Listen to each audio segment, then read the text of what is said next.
Le grand direct des médias, Jean-Marc Morandini. Alors que l'heure est au bilan de saison et à l'annonce des programmes de la rentrée pour les chaînes, on a décidé de s'intéresser ce matin à Gulli. Quelles seront les nouveautés la saison prochaine? La chaîne accueillera-t-elle de nouveaux animateurs, de nouveaux programmes? Pour en parler avec nous, Caroline Cochot. Bonjour Caroline. Bonjour, merci Jean-Marc. d'être avec nous. Vous êtes directrice déléguée du pôle TV de Lagardère Active et présidente de Gulli. Rien que ça. On va commencer d'abord par un bilan de Gulli qui est la chaîne préférée des enfants. Oui, Gulli est la chaîne préférée des enfants et on a eu une année exceptionnelle en 2015 puisque 17,6% de part d'audience sur la cible privilégiée de Gulli, c'est-à-dire les 4-10 ans. Ça veut dire que vous ne visez pas les plus âgés?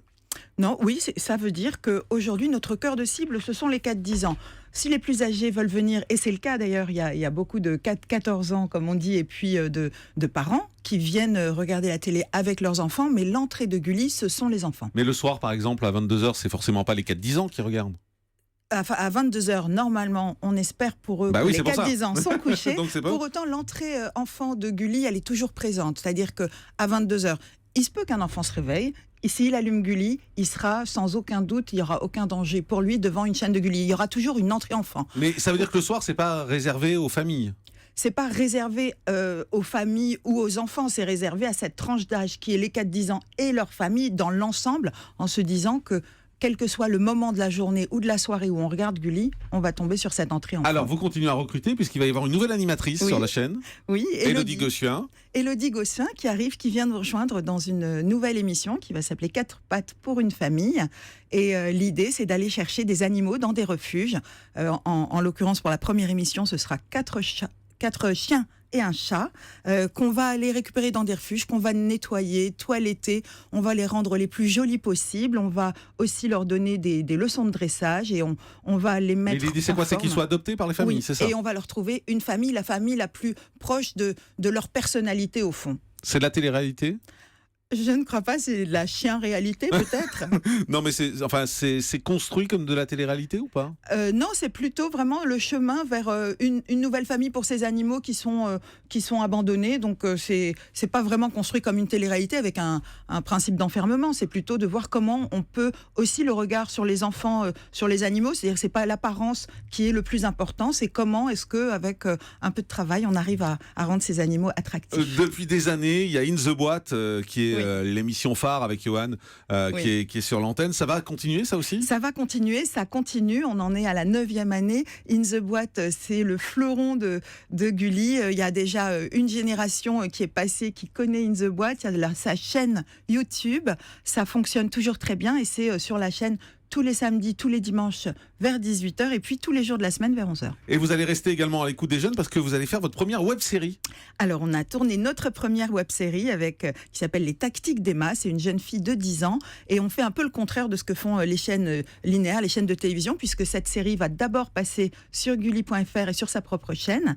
Après, dans quelques mois, elle viendra sur Gulli. L'idée, c'est cette petite Emma de 10 ans qui cherche tous les trucs pour pas faire ses devoirs, pour annoncer des mauvaises nouvelles, et elle est à mourir de rire. Alors, il y avait Benjamin Castaldi qui était chez vous. Il part? Alors, il part pas, c'est son choix. Oui, donc il Benjamin... part. Alors, il peut revenir quand il veut. D'accord. Gulli, c'est une maison ouverte, c'est un peu la cour de récré, Gulli. D'accord. C'est-à-dire tous les animateurs peuvent venir à un moment, s'amuser et puis repartir. Vous les payez quand même, rassurez-moi. Quand ils sont là, oui. D'accord. Quand ils sont pas là, moins. Donc Benjamin est venu faire Tahiti Quest. Quand il a eu d'autres engagements, il ne pouvait pas venir. Il nous a lui-même proposé de rencontrer Olivier Mine. Ça a été un choix formidable parce qu'Olivier, c'est la gentillesse et la bonté incarnée. Il s'est entendu merveilleusement avec les enfants et avec leur famille. Et donc il ira sur D8 la saison prochaine puisqu'on l'a annoncé sur cette antenne. Benjamin Castaldi, un mot aussi sur Interville, ça continue? Interville ne continue pas cette année. Interville, c'est un très joli programme très familial qui s'adaptait bien à la cible de Gulli, puisque sur la cible des enfants, on allait jusqu'à 14-15% de part d'audience sur les 4-10. Mais Interville, c'était un peu pour des raisons de programmation, puisqu'on enregistre Interville International par salve de 12 émissions. Et nous, dans notre programmation, le maximum qu'on fait, c'est 5 émissions. Voilà, c'était un peu long. On n'exclut pas le fait de les retrouver dans un an. En tout cas, pour cette année, on n'a pas souhaité renouveler. C'est qui vos concurrents? Notre premier concurrent, c'est TF1. C'est TF1? Oui. Avec ses dessins animés du matin?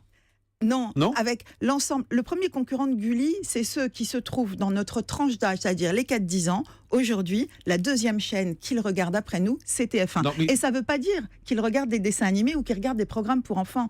La vie d'un enfant, elle est faite de moments différents. Elle est faite de moments sur Internet, de dessins animés sur l'une ou l'autre des chaînes, sur le CapSat. Et puis, elle est faite aussi de Gulli. Celle qu'ils préfèrent, celle sur laquelle ils vont volontiers, c'est Gulli. Mais notre premier concurrent, malgré le fait que TF1 n'est qu'une tranche de 2 heures le matin sur l'animation, c'est TF1 quand Mais même. quand vous construisez votre grille, vous vous calez sur celle de TF1. Pas du tout. Vous regardez ce que fait TF1. Non, on ne regarde pas ce que fait TF1. On le regarde avec plaisir, par curiosité, mais TF1, en ayant 2 heures de programme pour enfants par jour, on ne va pas pouvoir se caler sur eux parce que nous, c'est non-stop. C'est non-stop du matin au soir. On a compris que le soir même, c'était ouvert aux enfants. S'ils ont envie de venir regarder, ils peuvent regarder en toute sécurité. Restez avec nous, Caroline Cochot, dans un instant. Top Villa.